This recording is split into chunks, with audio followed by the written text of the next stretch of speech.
কাল লোকেরা তোমাকে আল আমিন বলে, কোনদিন কোন মানুষের অন্তরে তুমি দুঃখ দেও নাই, কোনদিন কোন মানুষের অন্তরে কষ্ট দেও নাই। বাবা গো, আজকে আমি আল্লাহ পাকের দরবারে একটু দোয়া করব, যারাই আমার বাবাকে কষ্ট দেয় আল্লাহ গো তুমি তাদের উপরে গজব দিও। ফাতেমা দোয়া করবে, দুইটা হাত উপরের দিকে উঠাবে, রহমাতুল লিল আলামিন দুইটা হাত ফাতেমার নামায়া দিলেন। সুবহানাল্লাহ। ফাতেমা গো, তোমার বাবা এই মুহূর্তে যেই কষ্ট পেয়েছে, মরা উটের নারী বুড়ির ভিতরে পড়িয়া যেই কষ্ট তোমার বাবা পেয়েছে, ও ফাতেমা তুমি যদি এই মুহূর্তে আল্লাহ পাকের দরবারে দোয়া করো, তোমার বাবা আমি যদি আস্তে করে একবার আমিন বলি, ফাতেমা গো এই দোয়াটা আল্লাহ পাকের দরবারে কবুল হয়ে যাবে। ও ফাতেমা, আল্লাহ পাকের দরবারে যদি দোয়াটা কবুল হয়ে যায়, এই মক্কা নগরে আগুন লেগে যাবে। আগুন যদি লেগে যায়, মক্কা নগরের সবাই মৃত্যুবরণ করবে। সবাই যদি মৃত্যুবরণ করে, তাহলে ও ফাতেমা আমি পরবর্তী সময় কার কাছে কালিমার দাওয়াত দিব? ইয়া আইয়ুহাল্লাযীনা আমানু তাকুল্লাহা ওয়াল তানজুর নাফসুম মা কদ্দামাত লিগাদিন ওয়াত্তাকুল্লাহ ইন্নাল্লাহা খাবীরুম বিমা তা'মালুন।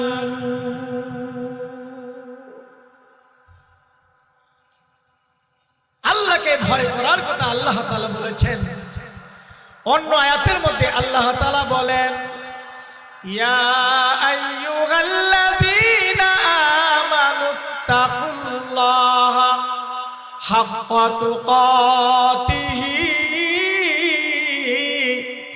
ওয়া লা তামুতুন্না ইল্লা ওয়া আনতুম মুসলিমুন। আল্লাহ তাআলা সূরা আল ইমরান আয়াত নম্বর 102 সে আয়াতের মধ্যে আল্লাহ তাআলা বলেন, হে মানুষ, তোমরা যারা ঈমান এনেছো আল্লাহকে ভয় করো। ঠিক যতটুকু ভয় করা দরকার সেই পরিমাণ ভয় আল্লাহকে করো। তোমরা আল্লাহকে সেই ভয় করার মতো ভয় করো, তার কাছে আত্মসমর্পণ করো, না হয়ে তোমরা মৃত্যুবরণ করো না। অবশ্যই আল্লাহ তাআলা বলতেছেন আমরা যেন খাঁটি মুমিন মুসলমান হয়ে কবরে যাই। কবরে যাওয়া লাগবে কিনা? কবর প্রতিদিন আপনাকে আমাকে ডাকতেছে। হাদিস শরীফের মধ্যে আছে প্রতিদিন কবর থেকে একবার না, দুইবার না, 70 থেকে 100 বার সেই কবর থেকে আপনাকে আমাকে ডেকে ডেকে বলতেছেন, হে আল্লাহর বান্দা, হে আল্লাহর বান্দি, আমি কবর কিন্তু নির্জনতার ঘর, আমি কবর কিন্তু সাপ বিচ্ছুর ঘর। নেক আমল নিয়ে যদি কবরের মধ্যে আসতে পারো রে, আমি কবর তোমাদের জন্য জান্নাতের ফরাজ বিছায়া দিব। সুবহানাল্লাহ। সেই কবর প্রতিদিন আপনাকে আমাকে ডাকতেছে। বিশ্বনবীর জামাতা হযরত উসমান গনি রাদিয়াল্লাহু তাআলা আনহু, তিনি যখন নতুন কবর দেখতেন, কবর দেখার পরে যার যার করে চোখের পানিগুলো ছেড়ে দিয়ে কাঁদতেন। অন্যান্য সাহাবীরা বলতেন, জান্নাতের সার্টিফিকেট প্রাপ্ত সাহাবী দুনিয়াতে সুসংবাদ পেয়েছেন, জান্নাতে বিনা হিসাবে প্রবেশ করবেন। এরপরেও কেন কবর দেখলে আপনি চোখের পানিগুলো ছেড়ে ছেড়ে কাঁদেন? হযরত ওসমান গনি রাদিয়াল্লাহু তাআলা আনহু বলতেন, ও সাহাবীরা, আমার কবর দেখলে সেই জন্য ভয় হয়,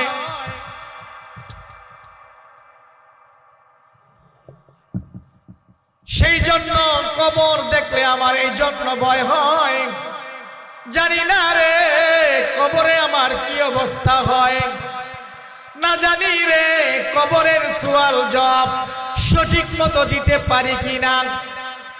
ও সাহাবীরা, মৃত্যুর পরে কবর হলো প্রথম ঘাঁটি। যে ব্যক্তি কবরের মধ্যে মুক্তি পেয়ে যাবে, ওই ব্যক্তি হাসর, মিজান, ফুল সিরাত সমস্ত ঘাটিতে কামিয়াব হয়ে যাবে। আর যদি রে কবরের মধ্যে কেউ ধরা খেয়ে যায়, তাহলে প্রতিটা ঘাটিতে ধরা খেয়ে যাবে। সেই জন্য আমি কবর দেখলে এইভাবে চোখের পানিগুলো ছেড়ে ছেড়ে কান্দি, লা ইলাহা লা ইলাহা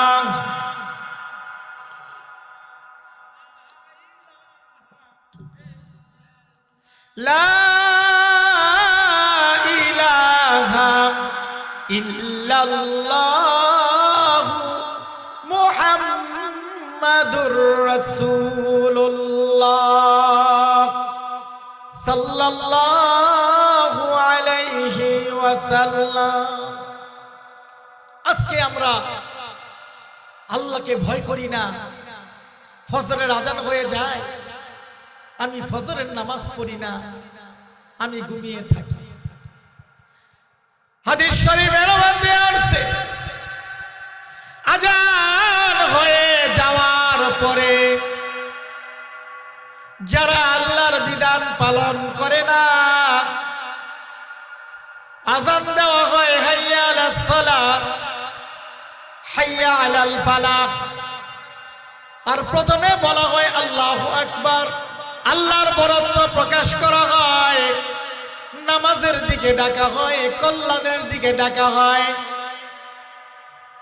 হাদিস শরীফের মধ্যে আছে, আজান শোনার পরেও যারা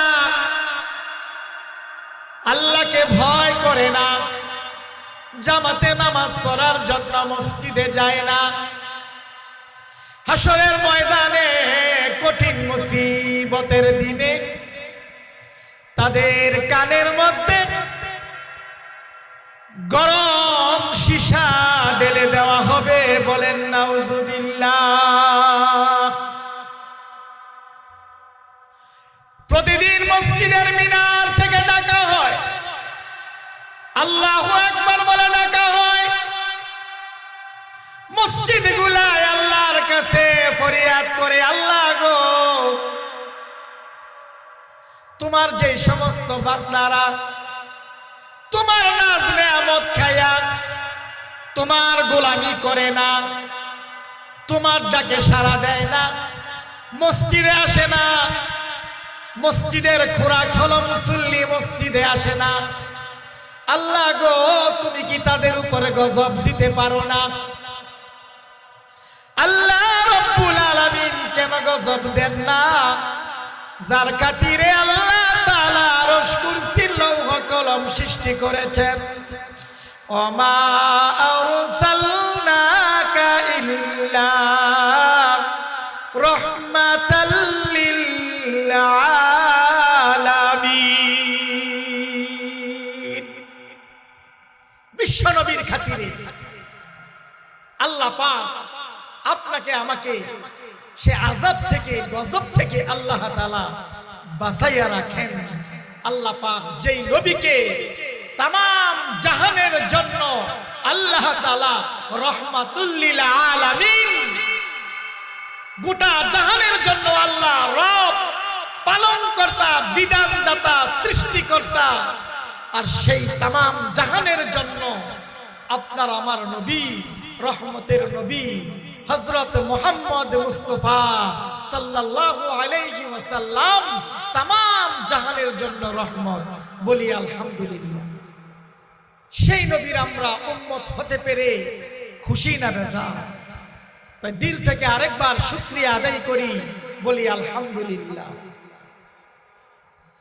আমার রাহমাতুল লিল আলামিন বিশ্ব নবী দুনিয়াতে উম্মতের জন্য কেঁদেছেন।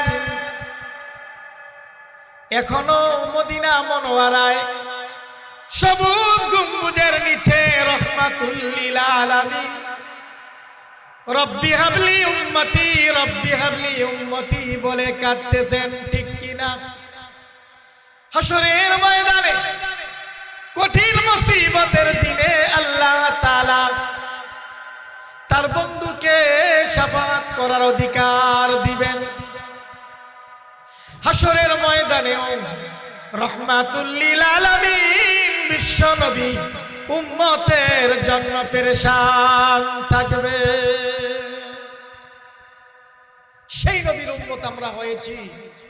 আল্লাহ পাক সেই নবীর খাতিরে তামাম জাহান আল্লাহ সৃষ্টি করেছেন।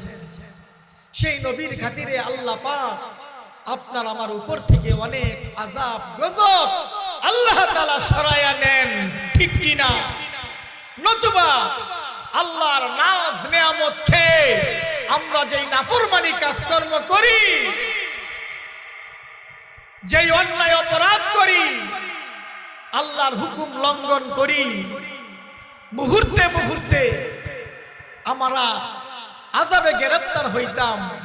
কিন্তু আল্লাহ পাক তার নবীর খাতিরে বিশ্ব নবী দোয়া করেছেন, ও আল্লাহ, আমার আখিরি জামানার উম্মতেরা তারা অনেক পাপ করবে, আল্লাহ অন্যায় করবে, অপরাধ করবে, তাদেরকে আল্লাহ তুমি দুনিয়ার জমিনে আযাব গজব দিয়ে তাদেরকে ধ্বংস করে দিও না, ঠিক কিনা? আমার বাবা রাহমাতুল লিল আলামিন বিশ্ব নবী কোনদিন কোন মানুষের জন্য বদদোয়া করেন নাই। আমরা তো মানুষের জন্য অভিশাপ দিই, মানুষকে গালাগালি করি, মানুষের সাথে বেয়াদবি করি, মানুষের সাথে অন্যায় অপরাধ করি। কিন্তু আল্লাহ রব্বুল আলামিনের বন্ধু রাহমাতুল লিল আলামিন তার এত সুন্দর আচরণ, সুন্দর ব্যবহার দেখে কাফের মুশরিক বেঈমানরা পর্যন্ত মুসলমান হয়েছে। বলি আলহামদুলিল্লাহ। কোনদিন কোন মানুষের জন্য বদদোয়া করেন নাই। কিতাবের মধ্যে আছে রাহমাতুল লিল আলামিন বিশ্ব নবী কাবা ঘরের সামনে আল্লাহ রব্বুল আলামিনের কুদরতি পায়ে সিজদায় পড়ে আছেন। কে বা কারা? বিশ্ব নবীর দুশমন উতবা সাইবা, বড় দুশমন তারা, মরা একটা উটের নারী বুড়ি রাহমাতুল লিল আলামিন বিশ্ব নবীর সিজদা অবস্থায় তার মাথার উপরে রেখে আসছে। বলেন নাউজুবিল্লাহ। রাহমাতুল লিল আলামিন বিশ্ব নবী ডানে বামে সামনে পিছনে কোনো দিকে মাথা নাড়তে পারেন না। মরা উটের নারী বুড়ির নিচে পড়ে আল্লাহ তাআলার কাছে কওমের লোকদের জন্য দোয়া করে, আল্লাহুম্মা গফিরলি কওমি ফাইন্নাহুম লা ইয়ালামুন। হে আল্লাহ, আমার কওমের লোকেরা আমাকে চিনে না, তারা যদি আমাকে চিনতো তারা এমনি ভাবে আমাকে কষ্ট দিত না, এ আল্লাহ তুমি তাদের উপরে গজব দিও না, বলেন না সুবহানাল্লাহ। বিশ্বনবী মুহাম্মদুর রাসূলুল্লাহ সাল্লাল্লাহু আলাইহি ওয়াসাল্লাম মরা উটের নারী বুড়ির ভিতরে পড়ে কওমের লোকদের জন্য আল্লাহ পাকের দরবারে দোয়া করে। হযরত ফাতেমা রাদিয়াল্লাহু তাআলা আনহা বাবার তালাশে বের হয়ে গেলেন। হঠাৎ করে রাস্তার মধ্যে উতবা সাইবার সঙ্গে দেখা হয়ে গেল। ও চাচা, আমার বাবা রহমাতুল লিল আলামিন বিশ্ব নবীকে দেখছেন কিনা?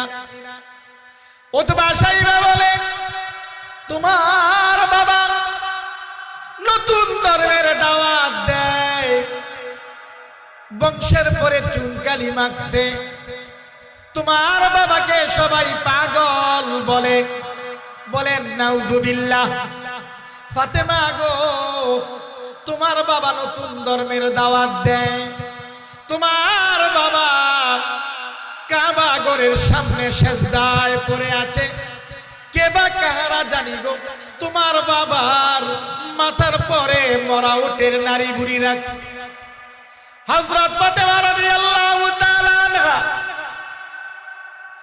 দৌড়ে যাইয়া বহু কষ্ট করে নিজের হাতে বড় একটা উটের নারী বুড়ি সরাইয়া রহমাতুল লিল আলামিন বিশ্ব নবীকে টান দিয়া উঠাইলেন। বাবা গো, আমি একটা বিষয় জানতে চাই, মক্কার লোকেরা তোমাকে আল আমিন বলে, কোনদিন কোন মানুষের অন্তরে তুমি দুঃখ দাও নাই, কোনদিন কোন মানুষের অন্তরে কষ্ট দাও নাই। বাবা গো, আজকে আমি আল্লাহ পাকের দরবারে একটু দোয়া করব, যারাই আমার বাবাকে কষ্ট দেয় আল্লাহ গো তুমি তাদের উপরে গজব দিও। ফাতেমা দোয়া করবে, দুইটা হাত উপরের দিকে উঠাবে, রহমাতুল লিল আলামিন দুইটা হাত ফাতেমার নামায়া দিলেন। সুবহানাল্লাহ। ফাতেমা গো, তোমার বাবা এই মুহূর্তে যে কষ্ট পেয়েছে, মরা উটের নারী বুড়ির ভিতরে পড়িয়া যেই কষ্ট তোমার বাবা পেয়েছে, ও ফাতেমা তুমি যদি এই মুহূর্তে আল্লাহ পাকের দরবারে দোয়া করো, তোমার বাবা আমি যদি আস্তে করে একবার আমিন বলি, ফাতেমা গো এই দোয়াটা আল্লাহ পাকের দরবারে কবুল হয়ে যাবে। ও ফাতেমা, আল্লাহ পাকের দরবারে যদি দোয়াটা কবুল হয়ে যায়, এই মক্কা নগরে আগুন লেগে যাবে। আগুন যদি লেগে যায়, মক্কা নগরের সবাই মৃত্যুবরণ করবে।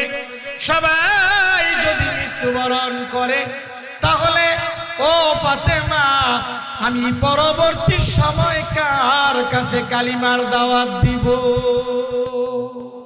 সুবহানাল্লাহ। সে নবী কোনদিন কারো জন্য বদদুয়া করেন নাই, কারো অন্তরে কষ্ট দেন নাই, দুঃখ দেন নাই। সেই নবীর উম্মত হতে পেরে আমরা খুশি না বেজার?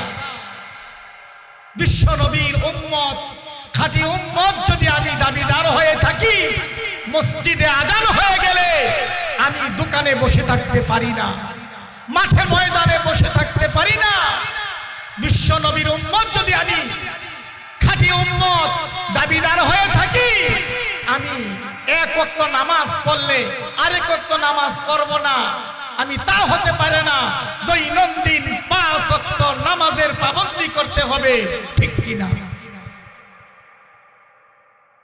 আল্লাহ তাআলা বলেন, আমি আল্লাহকে ভয় করব। যে আয়াতখানা আমি তেলাওয়াত করেছিলাম, যদি আমরা আল্লাহকেই ভয় করে থাকি আর আল্লাহকে যদি ভয় করার মতো ভয় করতে পারি, তাহলে আমরা আমাদের জীবন হবে সফল কাম। হাসরের ময়দানে আল্লাহ পাক আমাদের জন্য জান্নাতের সুউচ্চ মাকান রাখবেন, ঠিক কিনা?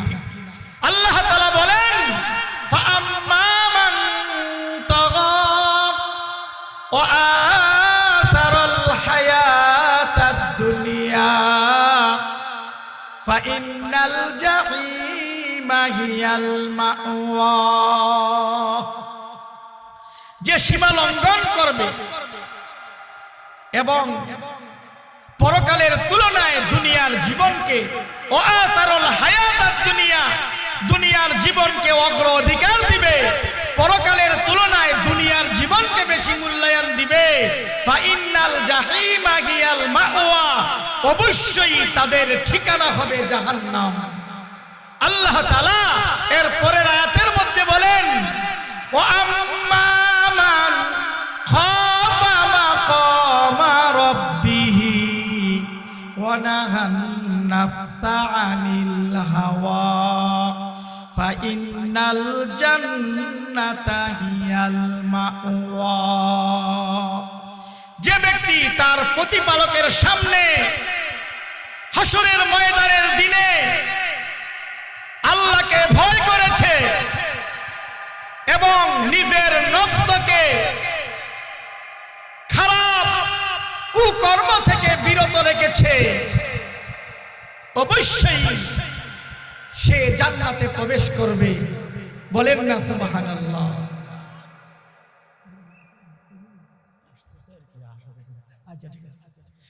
সেই জন্য আল্লাহকে ভয় করতে হবে, আল্লাহকে ভয় করার মতো ভয় করতে হবে। আজকে আমরা আল্লাহকে ভয় করি না, আমরা মৃত্যুর কথা স্মরণ করি না। মৃত্যু প্রতিদিন আপনাকে আমাকে ডাকতেছে। আমার ভাইরা, বিশ্বনবী মুহাম্মদুর রাসূলুল্লাহ সাল্লাল্লাহু আলাইহি ওয়াসাল্লাম সাহাবায়ে কেরামদেরকে বলেছিলেন, ও সাহাবীরা, আমি জানতে চাই তোমরা মৃত্যুকে কত নিকটে মনে করো। একজন সাহাবী বলেন, ইয়া রাসূলুল্লাহ, ইয়া হাবিবাল্লাহ, আজকে ফজরের নামাজ আদায় করেছি, আগামীকাল ফজরের নামাজ আদায় করতে পারবো কিনা জানি না, না জানি গো। এর মাঝখানে মালাকুল মউত আজরাইল চলে আসে। আরেকজন সাহাবী বলেন, ইয়া রাসূলুল্লাহ, ইয়া হাবিবাল্লাহ, আজকে ফজরের নামাজ আমি আদায় করেছি, জোহরের নামাজ পড়তে পারবো কিনা জানি না, না জানি। এর মাঝখানে মালাকুল মউত চলে আসে।